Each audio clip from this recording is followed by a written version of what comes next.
Hi, my name's Olivia Busby, and this is my leadership book presentation. So I read First Break All the Rules, What the World's Greatest Managers Do Differently. This is from Gallup, a research organization, and it was forwarded by Jim Harder. This was published in 2016 and is actually re-release of the original copy, and it just has a more updated data and information. So, a little bit of background. Don Clifton is the father of strengths-based psychology, and he is the inventor of the Clifton Strengths Assessment, originally called Strengths Finder Assessment. The name has been changed in honor of him. He has conducted the surveys and assessments that are used as research in this book. He invented them. So this is in dedication to him. Gallup's organization is a research organization that has been conducting research for 25 years, has been combing through all of that data, and has put together all perfectly in this book. They have interviewed and they have collected and analyzed. So everything is backed up and verified. And if you want to verify that credibility for yourself, it's actually all located in the book and Appendix D and E in the back, so you can take a look at it yourself. So the main argument of the book is managers are the backbone of success.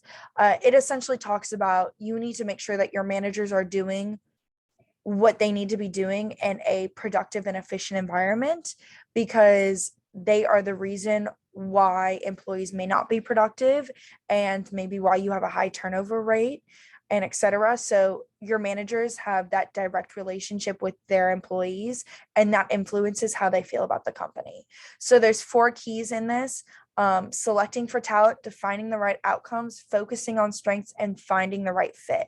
So for select for talent means essentially that you're picking somebody based on them already having those skills that you need, and to make sure that they also mesh well with the dynamic of the group that has already been established. For defining the right outcomes, you need to make sure that you're giving clear instructions on what you want. So from the book on page 116, standardizing the ends prevents her from having to standardize the means. If you give clear expectations of your results, then you don't need to micromanage their process of doing it. Focusing on strengths, make sure that you're talking to your employees about their strengths and try not to be caught up by their weaknesses, because it's actually a waste of resources to focus in and try to improve that. And it actually has been found that it's very difficult and almost impossible to improve somebody's weakness instead of just honing in on their strengths and using it to the company's advantage. And finding the right fit, making sure that your employees are being challenged to their maximum potential in their position. If they are in accounting, but you feel that they would work in sales because they are competitive and they have that drive, then consider moving them. Maybe they don't even know that they want to be sales people. You need to make sure that you're paying attention to your employees and their talents and assessing on how best they would be fit for the company. So included, I have a survey done by Gallup. These are 12 questions that can find out if your company is working to the best of its ability and that it's going to be productive and efficient. So all of these questions are asked on a scale of 1 to 5, one being strongly disagree and 5 being strongly agree. And it is a good gauge on how your employees feel about the company. So a surprise that I found when I was reading the book is managers are not leaders. Great managers look inward at the company organization level and how the staff is, and great leaders, by contrast, look outward on what the future, they're visionaries. They have ideas about what the company will be. And managers are looking at what the company is at the moment and what it needs to be. So the core activities of a manager and leader are simply different, as stated on page 62. So 4 customer expectations that I think are applicable to my daily life currently would be accuracy, availability, partnership, and advice. All of these are discussed thoroughly in the book.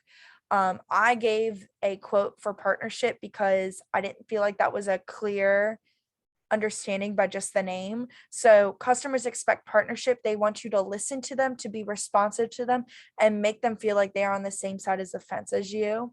So you just need to make sure that you're paying attention to your clientele. And the rest is self-explanatory with making sure that your orders are accurate, that you're available for your clients, customers, you're paying attention, that you are their partner, and that you're giving clear advice.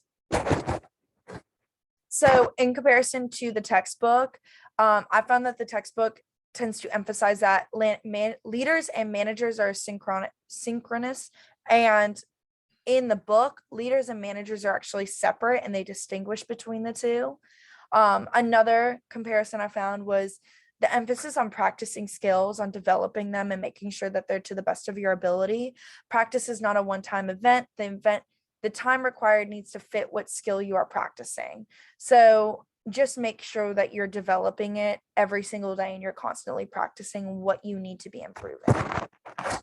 So just in conclusion, I just wanted to emphasize that it's an excellent guide on how to improve your managerial skills, and that all the advisement given is useful in any situation and is beneficial to read for your own knowledge. So that is all. I enjoyed the book thoroughly, and I think a lot of the information is very useful. And I plan on probably rereading the book just to make sure that I properly absorbed the information I needed to. So thank you. That's all.